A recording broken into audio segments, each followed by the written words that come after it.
Saudara yang terkasih, dimanapun saudara berada saat ini. Salam Alaihim Kaferim. Salam sehat sejahtera buat saudara semua. Kiranya Elohim Tuhan Sang Pencipta langit dan bumi memberkati saudara dengan sehat, kebahagiaan, dan kasih sayang. Haleluya. Amin. Saudara-saudara, apakah kalau orang meninggal dunia di bumi ini, arwah atau rohnya ikut mati? Saudara-saudara, jawabannya adalah tidak mati. Rohnya atau arwahnya kembali kepada Elohim Tuhan Sang Pencipta langit dan bumi. Itulah saudara-saudara, hidup di bumi ini, dari bayi sampai meninggal dunia, semuanya harus dipertanggungjawabkan kepada Dia. Karena itu saudara-saudara, yang namanya orang yang berpikir bahwa kalau sudah mati di dunia ini masalahnya beres, salah saudara.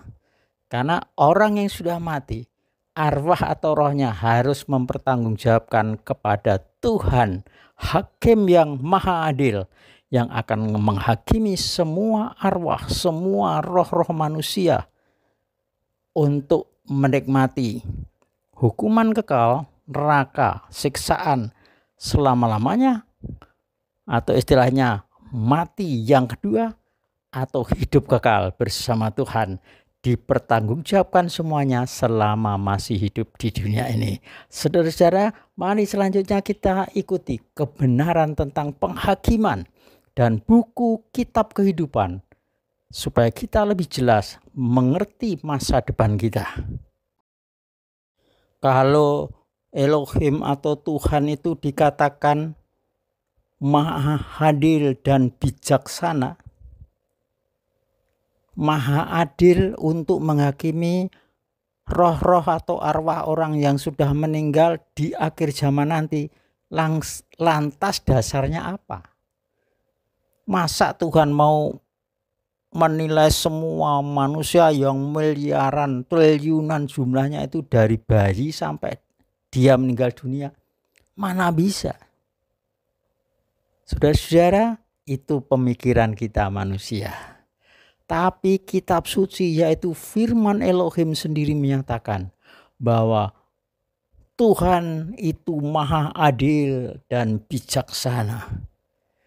Dia mencatat semua ucapan, sikap, pola pikir, perilaku, tindakan manusia, semuanya dari bayi sampai meninggal dunia dia, semua dicatat oleh Tuhan. Bagaimana mencatatnya? Saudara-saudara, Elohim Sang Pencipta langit dan bumi ini punya namanya tentara-tentara langit, punya pembantu-pembantu yang namanya malak atau para malaikat. Saudara-saudara, malaikat itu roh-roh yang melayani Elohim, dan roh-roh itu mencatat setiap orang secara detail dalam buku yang namanya kitab kehidupan atau kitab pengingat, saudara-saudara. Jadi nanti penghakiman akhir nanti dasarnya adalah apa yang tercatat pada kitab kehidupan atau kitab pengingat yang dilakukan oleh para malaikat Tuhan sampai selama-lamanya, saudara-saudara. Mari selanjutnya kita lebih dalam lagi, saudara-saudara. Fungsinya apa buku kitab kehidupan ini? Saya akan bacakan dari kitab suci, yaitu kitab Maleakhi 3 ayat 16. Saudara-saudara perhatikan, saya ambil dari terjemahan ILT 3. Maleakhi 3 ayat 16. Kemudian orang-orang yang takut akan Yahweh akan berbicara bersama, masing-masing kepada sesamanya. Dan Yahweh memerhatikan dan mendengarkannya. Dan sebuah kitab pengingat telah ditulis di hadapannya bagi mereka yang takut akan Yahweh dan bagi mereka yang menghormati namanya. Saudara-saudara, itu membuktikan bahwa semua orang selama di bumi ini tidak bisa lepas dari pandangan Elohim, Tuhan Sang Pencipta manusia. Meskipun perbuatannya sembunyi, tidak ada yang tahu, saudara-saudara. Mungkin dia sendiri yang melakukan kejahatan, tapi para malaikat Tuhan sudah mengawasi dia. Setiap orang diberi malaikat pengawasnya, saudara. Jadi semua yang dilakukan, bahkan yang diucapkan belum keluar, sudah dicatat, saudara. Semua kejahatan yang muncul dari hati atau yang sudah keluar, semua dicatat oleh malaikat Tuhan yang roh adanya itu, saudara. Nah, ini butuh iman, saudara. Oleh sebab itu, jangan pernah berkata, Tuhan tidak tahu. Saudara-saudara, semua dicatat dalam kitab pengingat atau buku pengingat. Haleluya. Selanjutnya, saudara-saudara, di dalam kitab Gilyahna atau kitab Wahyu pasal 20 ayat 11 dan 12. Saya bacakan, saudara-saudara. Dan aku melihat takhta putih yang besar, dan dia yang duduk di atasnya, yang dari hadapannya bumi dan langit telah menghilang dan tidak didapatkan tempat bagi mereka. Ayat 12. Dan aku melihat mereka yang mati, kecil dan besar, yang berdiri di hadapan Elohim. Dan dibukalah gulungan kitab. Juga dibuka gulungan kitab yang lain, yang adalah kitab kehidupan.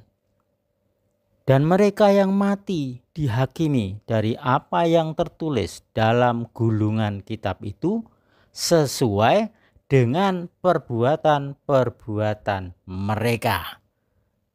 Jelas sekali, saudara.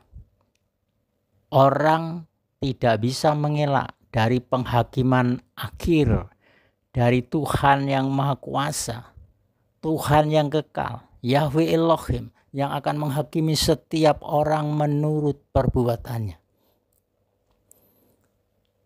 Buku kitab kehidupan mencatat semua yang orang lakukan, baik itu sembunyi atau terbuka, baik itu hal yang dianggap kecil oleh manusia atau itu hal yang perkara besar, atau orang menganggap itu kejahatan kecil atau kejahatan besar, dosa kecil atau besar, semua dicatat.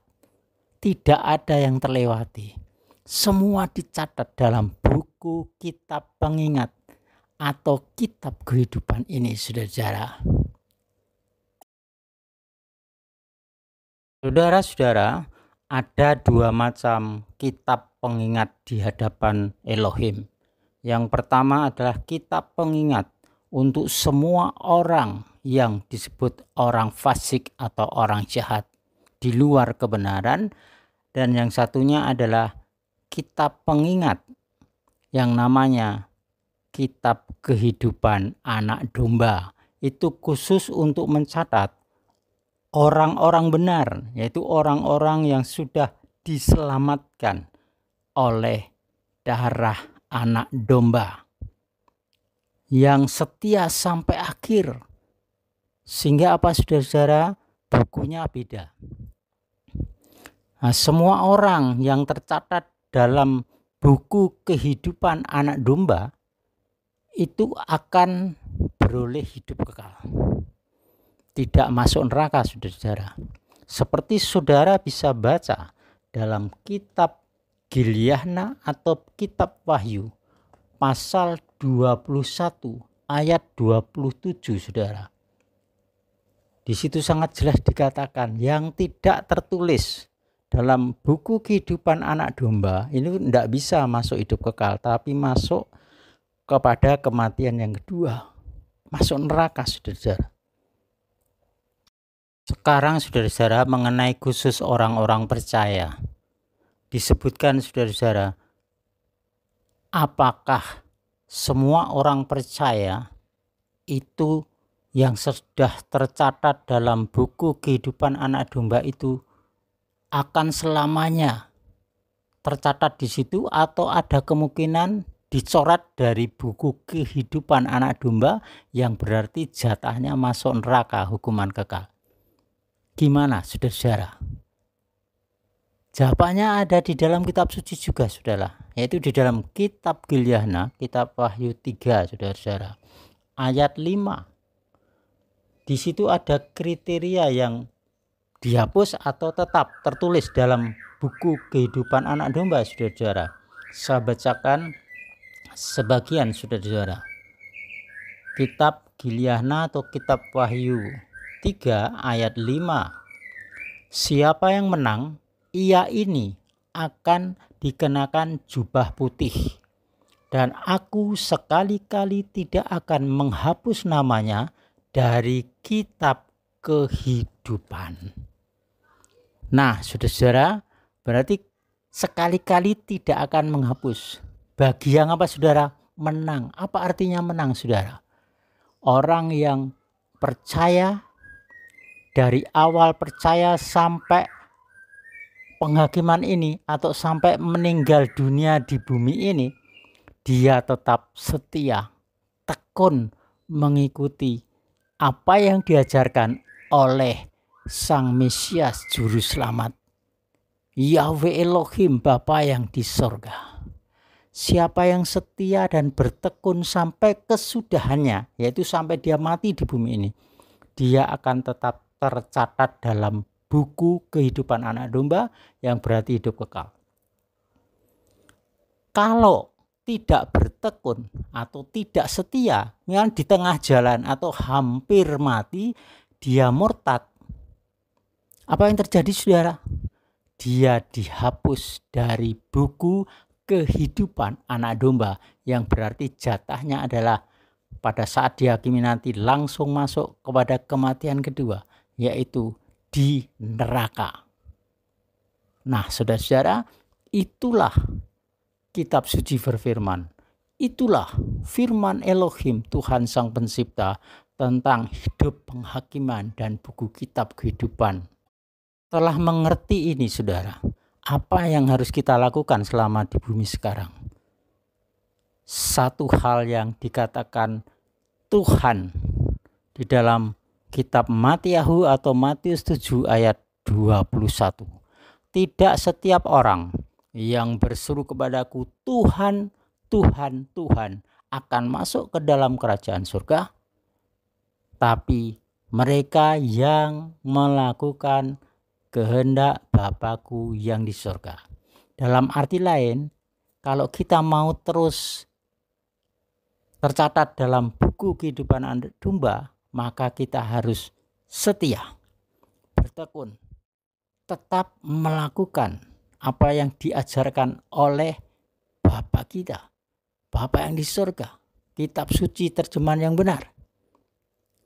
Kalau kita merasa melakukan kehendak Bapa, ternyata yang kita anggap kehendak Bapa itu tidak sesuai kitab suci, tapi ternyata ajaran tokoh-tokoh rohani yang menyimpang. Bahkan yang kita lakukan itu ajaran paganisme, okultisme, animisme, dinamisme. Maka kita merasa benar tapi tidak sesuai kehendak Bapa. Kita dicorek dari buku kehidupan anak domba. Karena itu saudara, mumpung masih ada kesempatan, berbaliklah kepada yang benar, yaitu kehendak Bapa yang di surga. Di mana itu? Di kitab suci ini saudara. Saudara bisa pelajari kitab suci ini. Mungkin setelah saudara mempelajari kitab suci ini, terjemahan yang benar ini, secara tekun saudara menemukan banyak perbedaan antara kitab suci dan pelaksanaan di gereja, pelaksanaan di kehilat, pelaksanaan kehidupan sehari-hari untuk orang percaya. Maka saudara, kalau berbeda dengan kitab suci, berarti saudara di luar kehendak Bapa. Ikuti yang dari kitab suci, meskipun harus bertentangan dengan arus kebiasaan dari orang-orang percaya dan upacara-upacara orang percaya selama ini yang sudah berabad-abad berlangsung. Saudara harus berani mengambil alih dari langkah yang salah kepada yang benar, dari yang sesat kepada yang benar. Mari saudara-saudara beserta Roh Kudus, kalau saudara punya niat yang sungguh-sungguh, tetap tercatat di dalam buku kehidupan anak domba. Saya berharap saudara semua tercatat dalam buku kehidupan anak domba, berarti saudara hidup kekal. Haleluya. Bapa yang di surga menurunkan rahmat berkat-Nya, terang kebenarannya, untuk saudara bisa memilih yang benar, kehendak Bapa melakukannya. Haleluya. Berkat Bapa atas saudara, sehat sentosa, dan diberi keberanian Roh Kudus melangkah ke yang benar, dari yang salah ke yang benar, dari yang sesat ke yang lurus, demi nama Yesus atas saudara berkat ini. Amin.